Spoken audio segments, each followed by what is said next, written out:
বাংলা সাহিত্যের অজস্র মণিমাণিক্য থেকে বাছাই করা কিছু গল্প নিয়ে সাজানো আমাদের নিয়মিত আয়োজন। হাই, আমি রিদিতা শেখরিনের আজকের আয়োজন বিভূতিভূষণ বন্দ্যোপাধ্যায়ের ছোট গল্প বারিক অপেরা পার্টি। শুরু হচ্ছে বিভূতিভূষণ বন্দ্যোপাধ্যায়ের গল্প বারিক অপেরা পার্টি।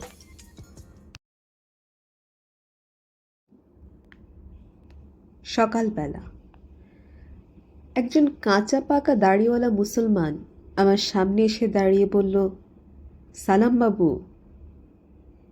কে তুমি? আমার নাম বারিক মণ্ডল, বাড়ি চালদি। আপনার কাছে একটু আলাম।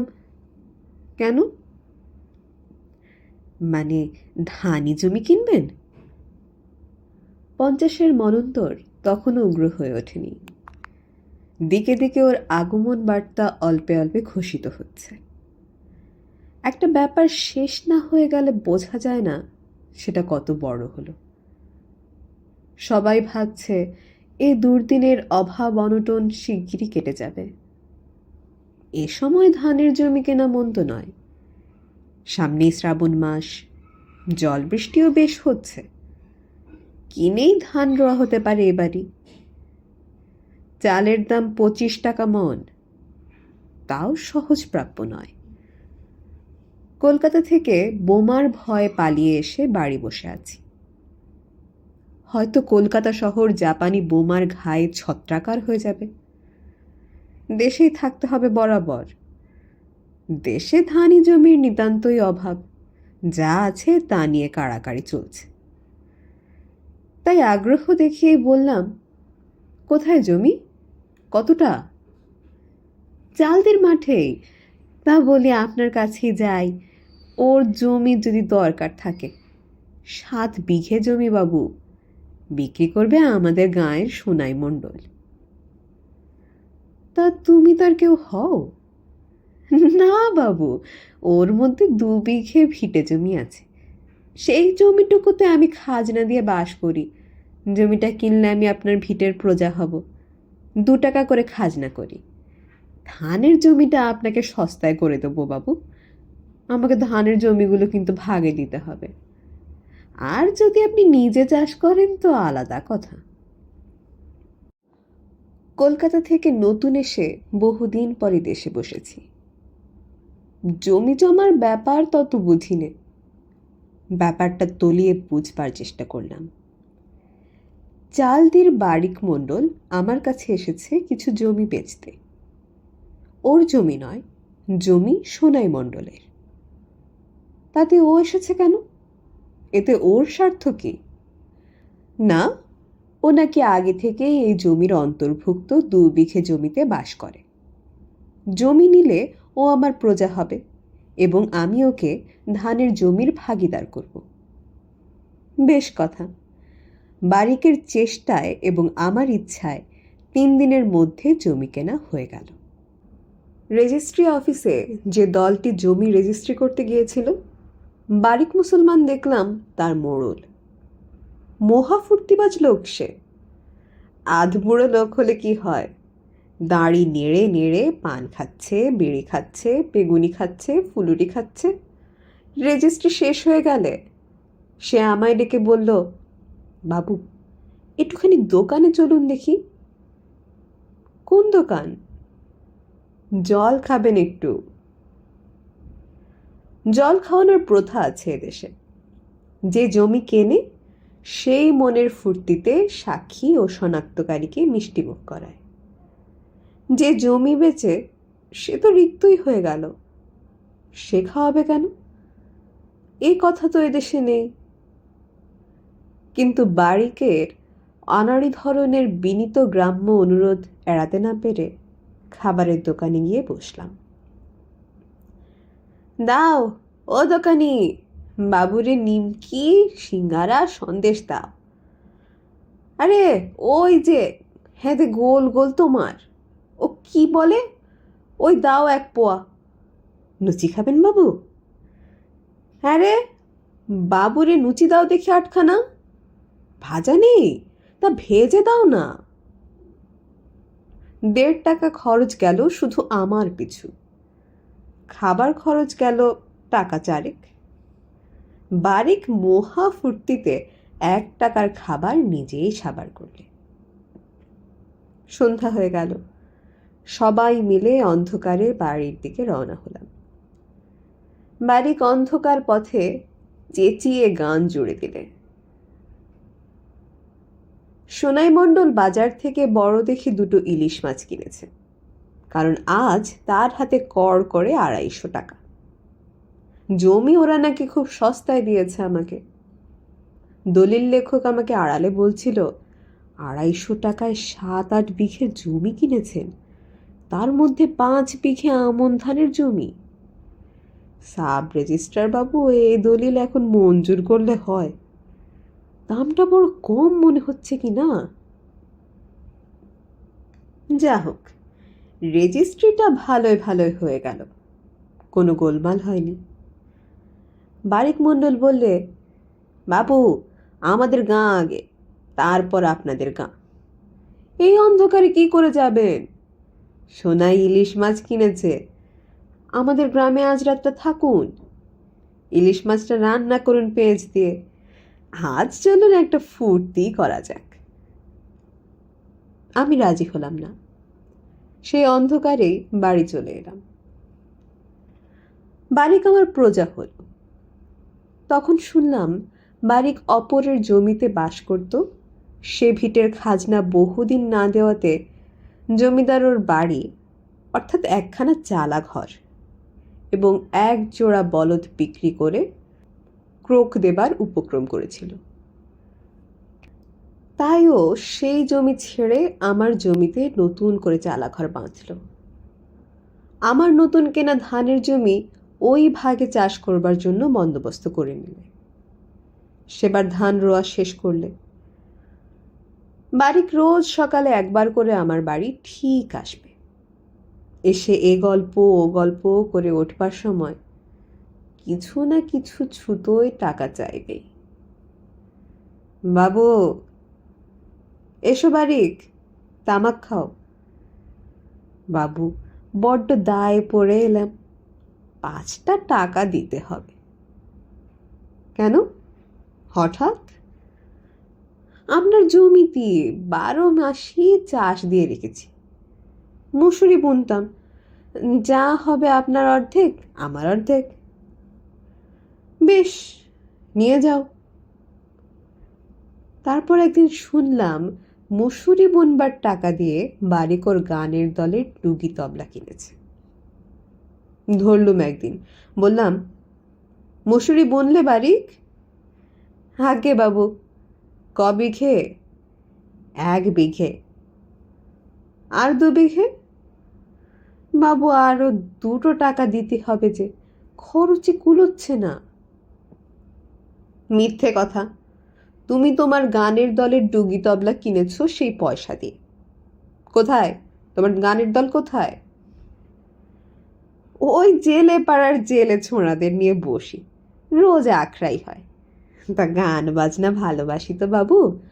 এবার পুজোর সময় সাধন সমর বা অজামিলের বৈকুণ্ঠ লাভ নামাবো ওই 12 আসরে। দেখি যদি খোদার মর্জি হয়। আমার ছোট ছেলে কেষ্ট সাজে, দেখবেন কি গানের গলা, কি একটু। বেশ বেশ, দেন বাবু, 2 টাকাই তো। নিয়ে যাও, কিন্তু মশুরি ঠিক বুনবে। তার বলতি, কাল সকালেই বাকি 2 বিঘে সাঙ্গ করব। ধানের সময় আমার ভাগে যে ধান দেওয়ার কথা, বারিক আমাকে তা দিলে না, তার চেয়ে অনেক কম দিলে। লোকে বললে, বাবু ওই রকমই, কত লোককে ফাঁকি দিয়েছে, আপনাকে ভালো মানুষ পেয়ে তো ফাঁকি দেবেই। খুব রেগে মেগে বারিকের বাড়ি গেল। গিয়ে দেখে শুনে রাগ বেশি একটা রইল না। কি মুশকিল, এরকম বাড়ি ঘর ওর? 1খানা মাত্র 4 চালা ঘর, ঘরের দরজা জানালার ফাঁকগুলো বাঁশের ঝাঁপ দিয়ে আটকানো, দৌড় পর্যন্ত নেই ঘরের।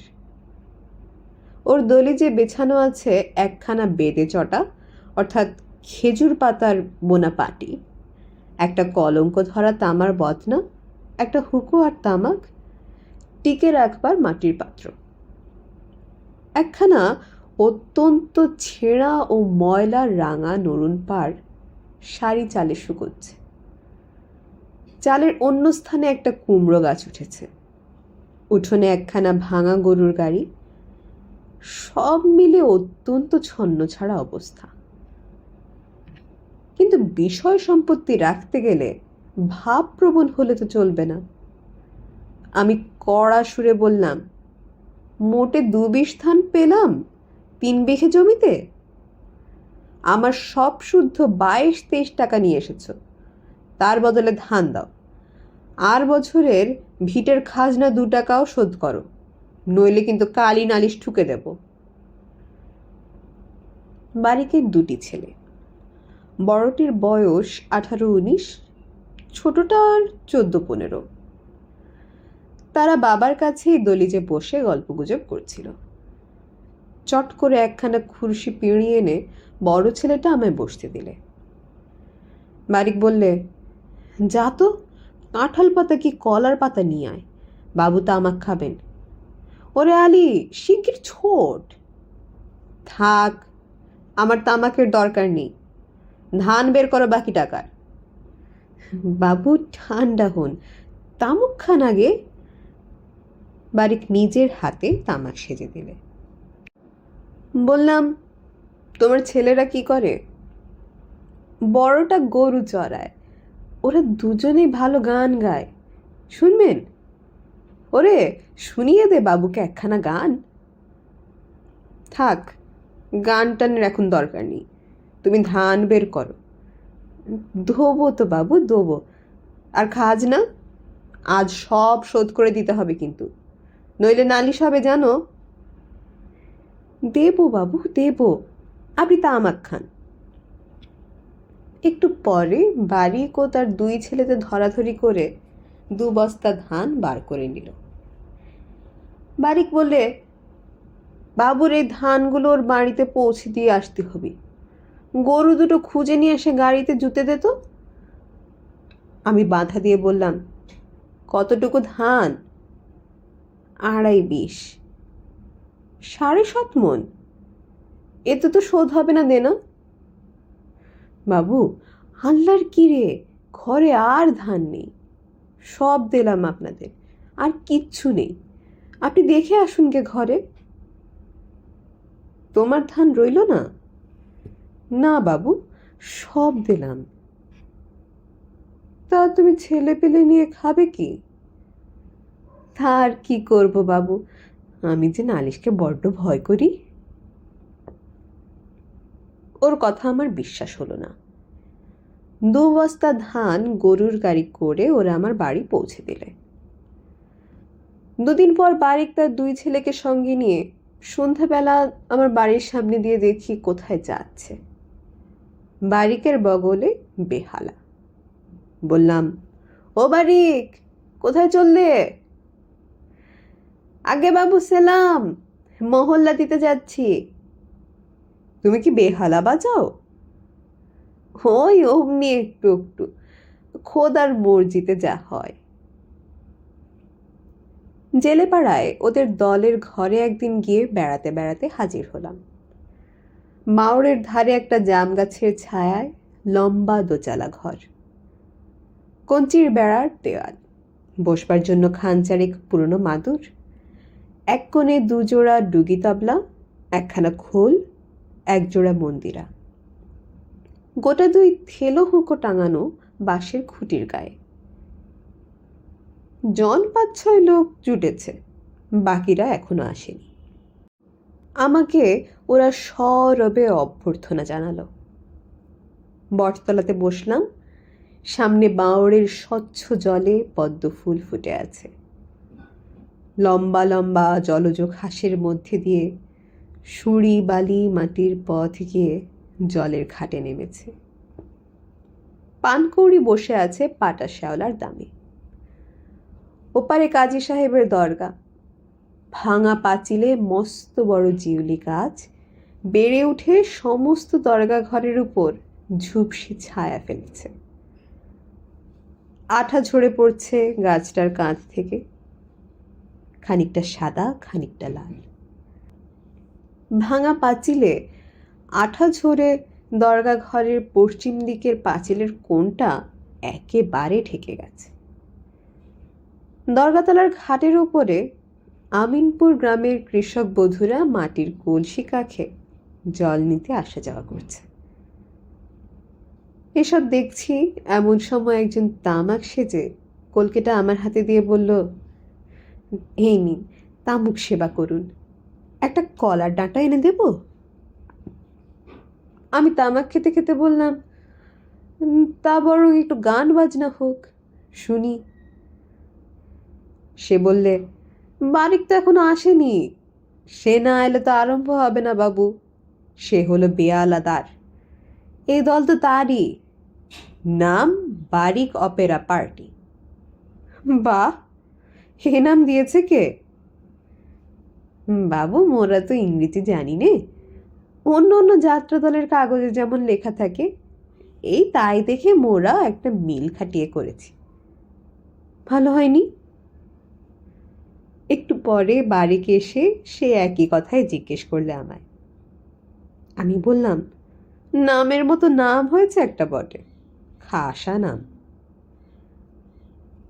গান শুনিয়ে দে, বাবুরে তামাক সেজে দে। ব্যস্ত সমস্ত বারিককে ঠান্ডা করে আমি তাকে বরং বেহালা বাজাতে বললাম। ওর দুই ছেলেই বেশ গান গায়। ছোট ছেলে কৃষ্ণ সাজে, বেশ কালো নধর চেহারাটি। তাকে বারিক বললে গান করে আমায় শুনিয়ে দিতে। সে রগে হাত দিয়ে তার স্বরে সোনাই যাত্রার এক গান শোনালে আমায়। বললাম, বেশ বেশ, কৃষ্ণের গান? বারিক ধমক দিয়ে বললে তাকে, মান ভঞ্জর পালার সেই গানখানা গানা, ধর দেখি, আমার সঙ্গে ধর। বলে সে নিজেই রগে হাত দিয়ে শুরু করলে সে গান।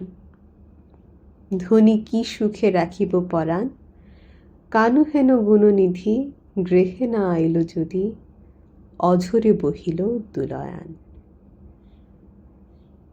বারিক গান করে মন্দ নয়। খানিকক্ষণ থেকে আমি চলে এলাম। জ্যোৎস্না রাত ছিল, বারিক কি আসতে দেয়? বসুন বসুন, চন্দ্রাবলীর একটা গান শুনে যান, আমি নিজে শিখিয়েছি। রাত 11টার সময় দেখি আমার বাড়ির সামনে দিয়ে ছেলে দুটিকে সঙ্গে নিয়ে বারিক বাড়ি ফিরছে বন জঙ্গলের পথ দিয়ে। বারিকের বাড়ি তো চালদি গ্রামে। ওদের যেখানে বাওড়ের ধারে গান বাজনা হয়, বারিকের বাড়ি সে জায়গা থেকে 1.5 মাইলের উপর। এই পথের অধিকাংশই ঘন বন জঙ্গলে ভরা। সাপ খোপের ভয় তো নিশ্চয়ই আছে এত রাতে। বারিককে ডেকে বললুম, আলো নিয়ে যাও না কেন বারিক? বারিক রাস্তায় দাঁড়িয়ে বললে, কে বাবু, এখনো জাগন তো? আর বাবু আলো, কেরাচিন তেল কনে পাবো? কেরাচিন তেল অভাবে অন্ধকারে ভাত খেতে হচ্ছে রোজ রোজ। তা যাকে, গান কেমন শুনলেন? আগাগোড়া নিজে শেখানো বাবু। ওরা সব জেলে মালো, বেতালা বেসুরা গান গাইতো। হাতে নাতে সব ধরে ধরে শিখালাম বাবু। বারিক এমন ভাব প্রকাশ করলে যেন সে স্বয়ং ফইয়াজ খাঁ। আমি তাকে 1 আঁটি পাকাটি দিয়ে মশাল জেলে নিয়ে বাড়ি যেতে বললুম। হাটে ওদের গ্রামের সোনাই মণ্ডলের সঙ্গে দেখা। সেই সোনাই মণ্ডল যার ধানের জমি সে আমার কাছে বিক্রি করেছিল। বেগুন বিক্রি করছে দেখে বললাম, কি গো সোনাই, ভালো আছো? আগে হ্যাঁ বাবু, একরকম। তা বেগুন দাও দেখি 2 সের।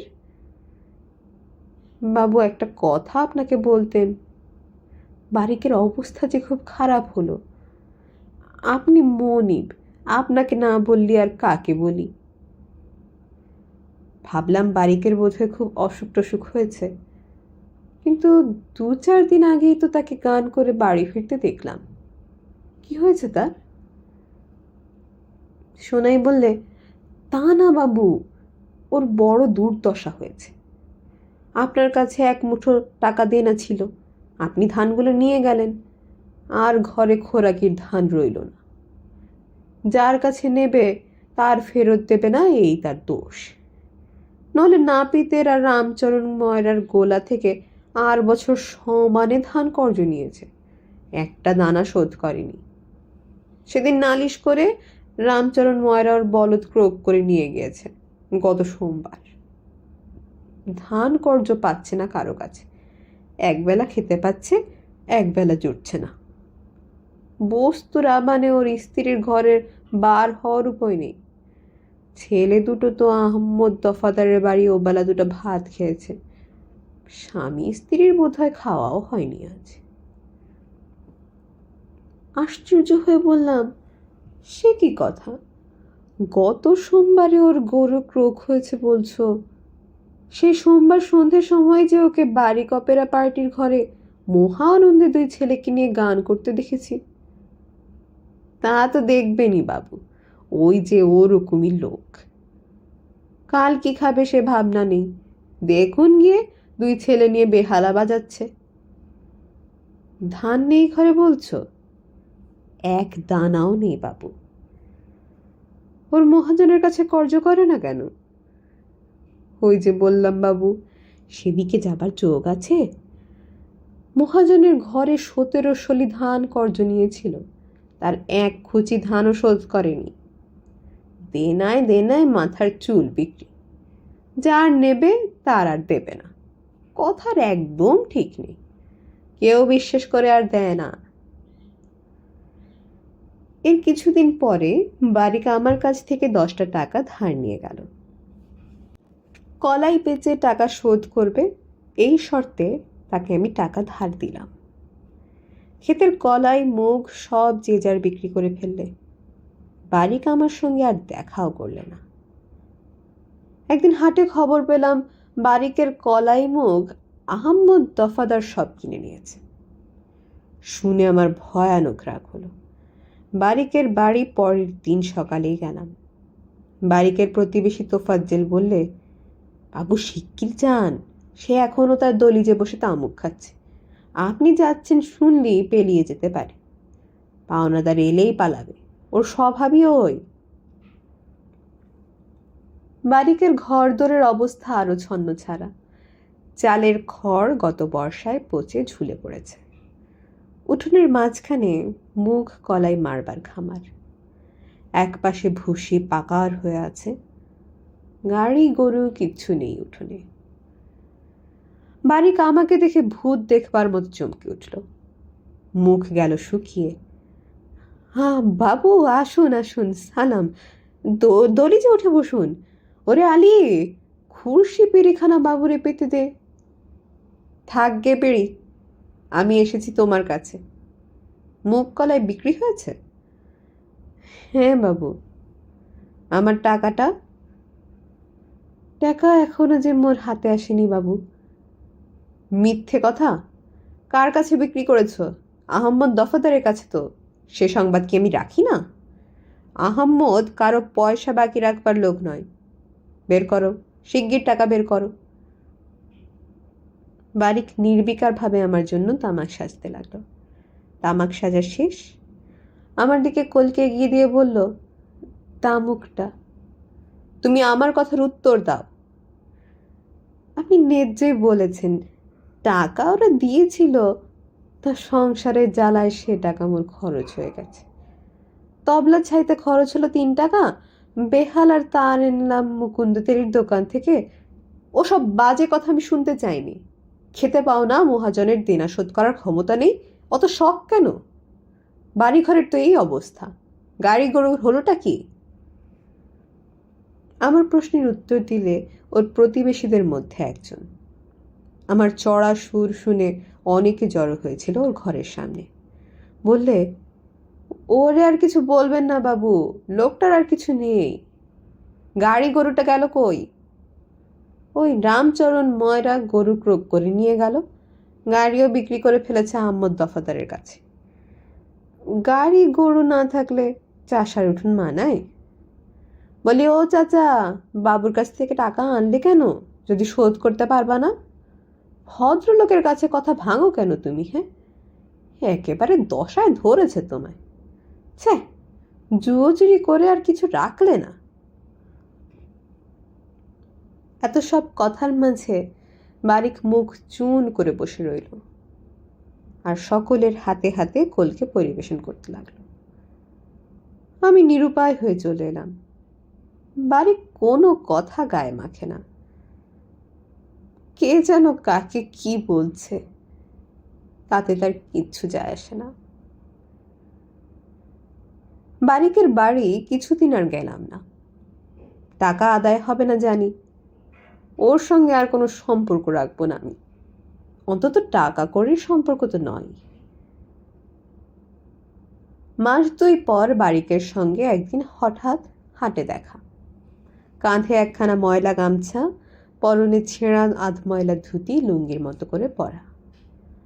সদা হাস্যমুখ বারিক আমাকে দেখে বললে, সেলাম বাবু, আমাদের ওদিকে আর যান না? না, আমার অন্য কাজ আছে। আজ একবার মহল্লা ঘরে যাবেন বাবু, ও বেলা 2টো গান শোনাতাম আর দেখতেন আমাদের সাধন সমর পালাটা কিরকম হলো। আজ পুরো মহল্লা হবে, পরশু গান হবে যে আরামডাঙ্গায় বিশ্বাসদের বাড়ি। আমার সময় হবে না। ও কথা বললি বাবু, শুনছি নে। আসুন দয়া করে, আপনার গান শোনাতে বড় ভালো লাগে। যাবেন কিন্তু বাবু, কেমন? কেন যেন ওর অনুরোধ এড়াতে পারলাম না। সন্ধ্যার কিছু আগেই বাঁওড়ের ধারে ওদের বারিক অপেরা পার্টির মহলা ঘরে গিয়ে বসলাম। বারিক ও তার 2 ছেলে ঠিক সন্ধ্যের সময় এলো। তখন বাঁওড়ের দিক থেকে ফুরফুরে হাওয়ায় বড্ড শীত করছে। সময়টা মাঘ মাসের প্রথম সপ্তাহ। বারিকের গায়ে একখানা বহু পুরনো কুষ্টিয়ার চাদর। জ্যোৎস্না রাত্রি। আমি বাইরেই বসে রইলাম। বারিক মহাব্যস্ত অবস্থায় কখনো গান করে, কখনো এর গানের ভুল ধরে, ওর তালের ভুল ধরে। হাসি ঠাট্টা ও অঙ্গভঙ্গি কিভাবে করতে হবে বিদূষকের ভূমিকায় তা শিক্ষা দেয়। ছেলেকে শিখিয়ে দেয় কৃষ্ণের ভূমিকায় কিরকম বেঁকে দাঁড়াতে হয়। এর দোষ ধরে, ওর গুণ গায়। মোট কথা, এই বয়সে তার উৎসাহ, আমোদ এবং লম্ফঝম্প একটা দেখবার মতন জিনিস। এরই মাঝে বাইরে এসে আমার কাছে এসে বলে, বাবু, বিড়ি খান একটা। দেখছেন কেমন? আমার নামে যখন এ দল, তখন বারিক অপেরা পার্টির যাতে বাইরে নাম ভালো হয় তা তো আমাকেই দেখতে হবে। কি বলেন, ঠিক বললাম না? অজামিল কেমন দেখলেন? চলবে কেষ্ট? বেশ বেশ, আপনারা ভালো বললেই ভালো। কে বলবে? এই সেই বারিক যার 2 বেলা খাওয়া হয় না, যার গাড়ি গরু পর্যন্ত মহাজন ক্রোক দিয়েছে, দেনায় যার মাথার চুল বিক্রি, যার বয়স 55 কোঠা ছাড়াতে চলেছে। এই মহল্লায় সে একাই 100। পরদিনই হাটে আহম্মদ দফাদারকে কি করে অপমান করলে আমার সামনে। চেঁচামেচি শুনে গিয়ে দেখলাম আহম্মদ ওর গলার গামছা দিয়ে টানাটানি করছে। আহম্মদ চালদি গ্রামের অবস্থাপন্ন লোক, লম্বা দাড়ি রাখে, বেশ একটু গর্বিত, ঘোড়ায় চড়ে বেড়ায়। এবার ধানের দাম 16.5 টাকা পর্যন্ত উঠেছিল। 2টি গোলা ভর্তি প্রায় 1000 মণ ধান চড়া দরে বিক্রি করে আহম্মদ টিনের বাড়ি ঘুচিয়ে 2তলা কোঠা বাড়ি করেছে। আমি গিয়ে বললাম, আরে কি করো আহম্মদ, ওকে ছেড়ে দাও। ছি, তোমার যে বয়সে কত বড় না। আহম্মদ হাতে পয়সা করেছে, কাউকে মানে না, আমার দিকে ফিরে বললে, আজ জুতি ওকে চাঁদ দেখিয়ে দেব বাবু। এত বড় আসপদ্ধা আমার সঙ্গে জুয়োচুরি কথা বলে। মুখ দেব বলে বায়নার টাকা নিয়েছে সেই আর বছর। 2 মণ কলাই দিয়ে আর টাকাও দেয় না, কলাইও দেয় না। রোজ বলে দিচ্ছি দেব। আজ আমি, আমার সঙ্গে কি না ঠকামি করে কথা! এত বড় সাহস! যেন নিজের সাক্ষাৎ ভাইসরয় কিংবা মহাত্মা গান্ধী কিংবা গৌরগোপাল ভক্তি বিনোদ গোস্বামী। বারিক তখন বলছে, ছেড়ে দেন বাবু, আমি ওর সম্বন্ধীকে একবার দেখে নেব। আপনি ধরলেন কেন? তা শুনে আহম্মদ আবার সবেগে ঠেলে উঠে বলে, তবে রে! কোনো ক্রমে তাদেরকে ঠান্ডা করি। আহম্মদকে বললাম, কত টাকা পাবে তুমি? তা বাবু অনেক। খেতে পায় না, 2 বিশ ধান দিলাম আশ্বিন মাসে। 27 টাকা নিলে মুগের দাম। মোটে 2 মণ কলাই দিলে। এখনো 15 টাকা তার দরুন বাকি। ঝিঙের ভুই করে গাঙের ধারে, তার 2 বছরের খাজনা 4.5 টাকা। আমার গাছ থেকে ব্যবসা করবে বলে 1.5 কুড়ি নারকেল পেরে আনে, তার দরুন একটা পয়সাও দেয়নি। ওর মতো মিথ্যেবাদী ফেরেরবাজ জুয়াচোর এদি করে আর পাবেন না। আপনিও তো শুনি পাবেন 1 মুঠো টাকা। বারিকের প্রতিবেশী সোনাই মণ্ডল আমাকে আড়ালে ডেকে বললে, বাবু 2 কাঠা মুসুরি আর 2টো মান কচু বেচতে এলে বারিক, তা সব আহম্মদ কেড়ে নিয়েছে। হাটে ওই বেচে চাল কিনে নিয়ে যাবে, তবে না ওদের খাওয়া হতো। কি অন্যায় কাণ্ড দেখি! 6 আনা পয়সা হবে আপনার কাছে? বেগুন পটলটা অন্তত ওকে কিনে দিই। সেদিন রাত্রেই প্রায় 10টার সময় শুনলাম বারিক উচ্চ স্বরে রাগিনী ভাজতে ভাজতে বারিক অপেরা পার্টির মহল্লা দিয়ে ফিরছে। এরপরে অনেক দিন আমার সঙ্গে ওর দেখা হয়নি। একদিন সোনাই মণ্ডলের সঙ্গে আমার দেখা। তাকে জিজ্ঞেস করলাম, বারিক কেমন আছে? আর আছে। আপনি শোনেননি তার যে সর্বনাশ হয়ে গেছে? কি কি ব্যাপার? কি হলো? ওর সেই বড় ছেলেটা আজ 7 দিন হলো মরে গিয়েছে। সে কি কথা? কি হয়েছিল? সেই পুরনো জ্বরে ভুগছিল বাবু, পেটে পিলে। রোজ সন্ধেবেলা জ্বর হতো। ওষুধ নেই, পথ্যি নেই। জ্বর সেরে গেল তো পান্তা ভাত আর পটল পোড়া খেলেন। সেদিন রাত্রিরে জ্বর হয়েছে ওর সেই অপেরা পার্টি থেকে গান সেরে। ভোরবেলা মারা গেল। কাফনের কাপড় জোটে না শেষে, এমন অবস্থা। বুড়ো বয়সে ওই ছেলেটা তবুও মাথা ধরা হয়ে ঠেলে উঠছিল। আর একটা ছেলে, সে তো বাচ্চা, তার আর ভরসা কি বলুন? অত্যন্ত মর্মাহত হলাম বলাই বাহুল্য। মনের কোণে ঘোর মিথ্যেবাদী জুয়াচোর সদা প্রফুল্ল বৃদ্ধ বারিকের প্রতি একটু অনুকম্পার ভাব সঞ্চিতই ছিল। ভাবলাম কাল সকালে একবার বারিকের বাড়ি যাব। ভাগের জমি 2 বছর কেড়ে নিয়েছিলাম ওর থেকে, এবার ওর সঙ্গে আবার বন্দোবস্ত করব। পুত্র শোকাতুর বৃদ্ধকে সান্ত্বনা দেওয়ার জন্য একটু সাহায্য করাই উচিত। সেই দিনই রাত 10টা-11টায় গোসাই বাড়িতে জন্মাষ্টমীর নিমন্ত্রণ খেতে যেতে যেতে শুনি কোথা থেকে বাঁশি, বেহালা, ডুগি তবলা ও মানুষের গলার একটা সম্মিলিত রব ভেসে আসছে। নিমচাঁদ গাঁড়ই বললে, বাবু গোসাই বাড়ির নাট মন্দিরে আজ জন্মাষ্টমীর দিন বারিক অপেরা পার্টির গাওনা হচ্ছে। বেশ ভালো পালা হবে, গিয়ে শুনুন একবার।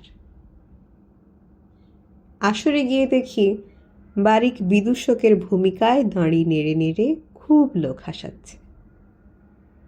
পালা হচ্ছে সাধন সমর কিংবা অজামিলের বৈকুণ্ঠ লাভ।